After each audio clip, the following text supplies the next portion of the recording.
ഇതാ പറഞ്ഞ് ഇക്കൊല്ലത്തെ ഓണം വന്നിരിക്കുകയാണ്. അപ്പൊ ഫസ്റ്റ് തന്നെ എല്ലാവർക്കും ഹൃദയം നിറഞ്ഞ ഓണാശംസകൾ. അപ്പൊ എല്ലാവരും ഓണത്തിന്റെ തിരക്കിലാവും എന്ന് വിചാരിക്കുന്നു. നമ്മളിതാ നമ്മുടെ ഓണാഘോഷ പരിപാടികളുടെ തിരക്കിലേക്ക് കിടക്കാൻ പോവാണ്.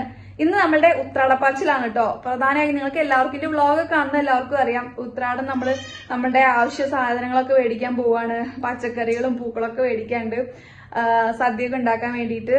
അപ്പൊ നമുക്ക് നമ്മുടെ ഓണാഘോഷ പരിപാടികളിലേക്ക് പോകാം. ബാക്കി വിശേഷം വീഡിയോയിൽ കാണാം. ഐശ്വര്യമായിട്ട് പച്ചക്കറി തന്നെ മേടിച്ചു തുടങ്ങാം. സദ്യക്കുള്ള ഒരുക്കങ്ങളാവട്ടെ. എല്ലാ പ്രാവശ്യവും ഒരു ഉച്ച നേരത്തൊക്കെ പോയി ഞാൻ പച്ചക്കറി മേടിക്കാൻ ശ്രമിക്കാറുണ്ട്. പക്ഷേ ഇത്തവണ വൈകിട്ടായിപ്പോയി. ചെറുതായിട്ടൊന്ന് പണി പാളി. നല്ല തിരക്കുണ്ടായിരുന്നു. ഓണത്തിൻ്റെ ഇടയിൽ പുട്ടുകച്ചവടം എന്ന് കേട്ടിട്ടില്ലേ? ഏതാണ്ട് അതാണ് ഈ കാണുന്നത്. അവനെന്ത് ഉത്രാടപ്പാച്ചില. എന്തായാലും അവൻ്റെ കലാപരിപാടികൾ ആദ്യം കഴിയട്ടെ എന്നിട്ട് വിചാരിച്ചു. അപ്പോൾ ഇനി നമുക്ക് നമ്മുടെ ഷോപ്പിംഗ് തുടങ്ങിയാലോ?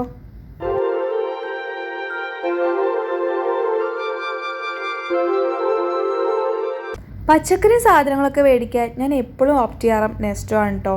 എനിക്ക് അവിടുത്തെ പച്ചക്കറി മേടിച്ചാലാണ് മനസ്സിലൊരു സമാധാനമുള്ളൂ. ഇവരുടെ ഈ ഒരു കൺസെപ്റ്റ് എനിക്ക് ഭയങ്കര ഇഷ്ടമായിട്ടോ. ഈ ഓണം നെസ്റ്റോണം എന്ന് പറയുന്ന സംഭവം.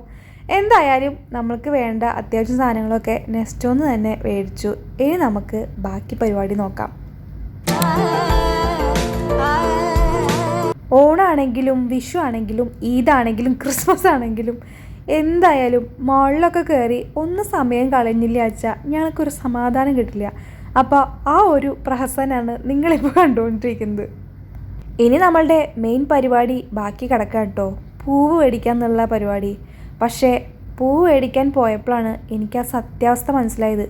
എവിടെയും പൂക്കൾ കിട്ടാനില്ല. സാധാരണ ഏത് വെറൈറ്റി വേണമെങ്കിലും പൂക്കൾ മേടിക്കാൻ കിട്ടുമായിരുന്നു കേട്ടോ. പെരുമാൾ ഷോപ്പൊക്കെ വെറും കാലിയായിട്ട് കിടക്കുക. എന്തോ ഷിപ്മെൻറ്റൊക്കെ ക്യാൻസലായി എന്നാണ് അവർ പറയുന്ന റീസൺ. എന്തായാലും നമ്മളുടെ മെയിനായിട്ടുള്ള 2 കടയിൽ പോയിട്ട് അത്യാവശ്യം കുറച്ചൊക്കെ പൂക്കൾ മേടിച്ചു. എങ്കിലും നമ്മളുടെ എപ്പോഴും മേടിക്കുന്ന ഈ ചെണ്ടുമല്ലിയൊക്കെ ഉണ്ടല്ലോ, അതൊന്നും കിട്ടിയില്ല എന്നുള്ളതാണ് ഒരു സത്യാവസ്ഥ. പോരാത്തതിന് രാത്രിയായ കാരണം പൂരത്തിൻ്റെ ആൾക്കാരുണ്ടായിരുന്നു. ഈ തൃശ്ശൂർ എന്നൊക്കെ കേട്ടിട്ടില്ലേ? ഏതാണ്ട് അതുപോലെയാണ് എനിക്ക് അതിൻ്റെ ഉള്ളിലേക്ക് പോയപ്പോൾ തോന്നിയത്.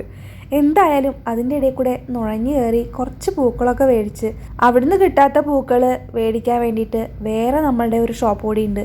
അവിടേക്കൂടിയും പോവാണ് ഈ കാണുന്നത്. ഇവിടെ പോയപ്പോൾ കുറച്ച് അത്യാവശ്യം പൂക്കളൊക്കെ ഉണ്ട് കേട്ടോ. പക്ഷേ കുറച്ച് ലക്ഷറി ആണെന്ന് മാത്രം. ഓർക്കിഡൊക്കെയാണ് അവർ പൂക്കളത്തിലേക്ക് ഇടാൻ വേണ്ടി വെച്ചിരിക്കുന്നത്. എന്തായാലും ഞാൻ ഓർക്കിഡൊന്നും മേടിച്ചില്ല. അത്യാവശ്യം നമുക്ക് വേണ്ട കുറച്ച് പൂക്കളൊക്കെ മേടിച്ചു. പിന്നെ മുല്ലപ്പൂവൊക്കെ മേടിച്ച് നമ്മൾ അങ്ങനെ വീട്ടിലെത്തി.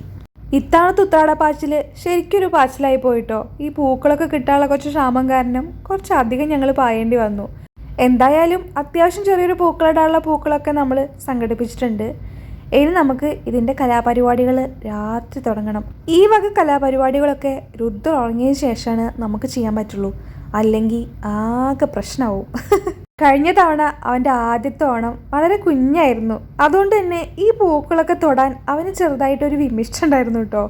എന്തോ ഒരു ടെക്സ്ചറിനോട് അവന് അത്ര താല്പര്യം ഉണ്ടായിരുന്നില്ല. പക്ഷേ ഇത്തവണ അങ്ങനെയല്ല. അവൻ അതൊക്കെ മാന്താനും പിടിക്കാനൊക്കെ നല്ല താല്പര്യമുണ്ട്. അതുകൊണ്ട് അവനൊക്കെ ഉറക്കിയതിന് ശേഷം ഒരുപാട് ലേറ്റായിട്ടാണ് ഞാൻ ഈ പൂക്കളുടെയൊക്കെ പരിപാടിക്ക് നിന്നത് കേട്ടോ. ഈ ആഘോഷങ്ങളൊക്കെ വരുമ്പോൾ എനിക്ക് കുറച്ച് ഉറക്കക്കുറവാണ്. ഈ ഓവർ എക്സൈറ്റ്മെൻറ്റ് കുറച്ച് പ്രശ്നമുണ്ടേ. അപ്പോൾ ബാക്കി ആഘോഷങ്ങളൊക്കെ ആയിട്ട് മറ്റൊരു വീഡിയോയിൽ വരാം. ഇപ്പം ഞാനിതൊന്ന് തീർക്കട്ടെ കേട്ടോ. എന്നാൽ ശരി, എല്ലാവർക്കും ഹാപ്പി ഓണം.